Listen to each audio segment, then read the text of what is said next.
इस बार भी मोदी जी और नीतीश जी की सरकार है। मेरी ओर से हम इस विकास की रफ्तार को बढ़ाना चाहते हैं और उसमें गति देने के लिए मैं खुद भी इसका हिस्सा बनने के लिए बिहार की धरती पे आई हूँ।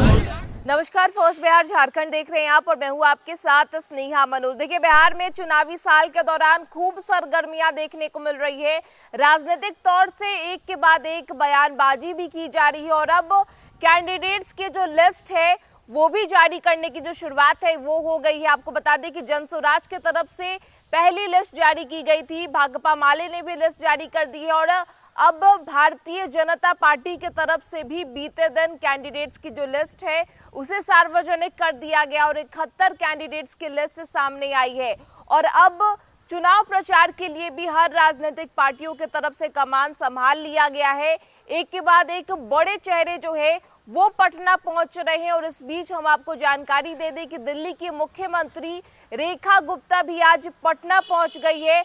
पटना एयरपोर्ट पर उन्होंने पत्रकारों से बातचीत की है और इस दौरान उनके तरफ से कहा गया है कि मोदी और नीतीश के नेतृत्व में बिहार में सरकार बनने वाली है और वो भी इसको लेकर सहयोग करने पहुंची है। क्योंकि देखिए, चुनावी साल के दौरान खूब राजनीतिक सरगर्मियां देखने को मिल रही है और चुनाव को लेकर अब काफी ज्यादा कम वक्त बच गया है और यही कारण है कि राजनीतिक पार्टियों की तरफ से जो बड़े बड़े चेहरे हैं उन्हें बिहार बुलाने की जो कवायद है वो शुरू हो गई है। और इस बीच आपको बता दें कि दिल्ली के मुख्यमंत्री रेखा गुप्ता पटना पहुंच गई है और पटना आकर उन्होंने क्या कुछ कहा है हम आपको उनका बयान सुनाते हैं। बिल्कुल बिहार आई हूँ, बिहार की धरती को मेरा प्रणाम है।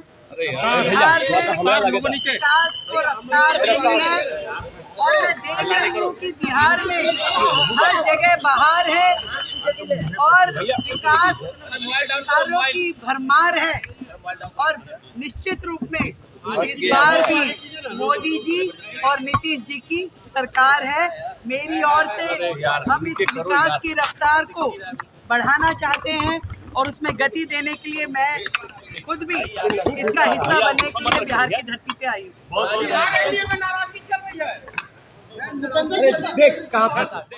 तो देखिए, एनडीए की तरफ से भी पूरी तैयारियां की जा रही है।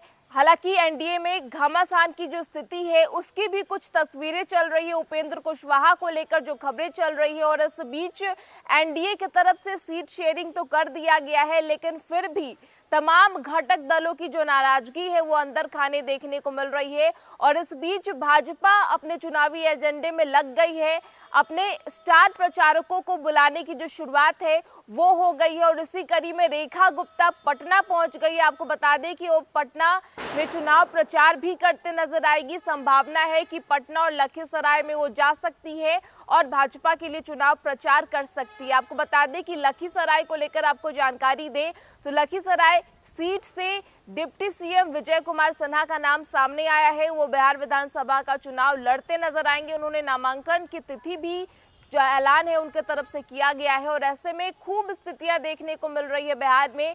एक तरफ जहां एनडीए में घमासान की स्थिति लगातार मची हुई है, उपेंद्र कुशवाहा आज दिल्ली गए हैं, तो दूसरी तरफ दिल्ली से सीएम रेखा गुप्ता पटना पहुंच गई है और लगातार चुनाव प्रचार करेंगी और एनडीए को किस तरीके से जिताना है उनके तरफ से ये कहा गया। साथ ही साथ इस दौरान वो भी कहती नजर आई है कि मोदी और नीतीश कुमार की नेतृत्व में सरकार जो है वो एनडीए की बिहार में बनने वाली है। बहरहाल इस खबर में इतना ही। तमाम खबरों के लिए बने रहे फर्स्ट बिहार झारखंड के साथ। नमस्कार। पनोरमा ग्रुप, जो सोचता है वो करता है। ये लो, मुंह मीठा करो। आज मैंने अपना जॉब छोड़ दिया, अब हम पूर्णिया वापस जाएंगे।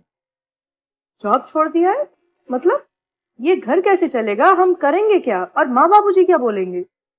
इसलिए मैं एक और मिठाई का डब्बा लाया। अपने बिजनेस के लिए लोन अप्रूव हो गया। अरे लोन अप्रूव हो गया वो तो ठीक है, लेकिन पूर्णिया में हम रहेंगे कहाँ? अपना घर भी तो नहीं है वहाँ। इसलिए तो एक और मिठाई का डब्बा अलग से लाया हूँ। हमने पूर्णिया में घर ले लिया है, पूर्णिया के ई होम्स पैनोरमा में। पूर्णिया में पैनोरमा ग्रुप लेकर आए हैं ई होम्स पैनोरमा। बड़ा घर, आलीशान जिंदगी और अत्याधुनिक सुविधाओं के संग। अरे अरे, अब क्यों मुंह मीठा करवा रही हो? क्योंकि हम घर वापसी जो कर रहे हैं। घर वापसी की खुशी पूर्णिया में ई होम्स पैनोरामा के संग। ई Homes Panorama, luxurious lifestyle redefined.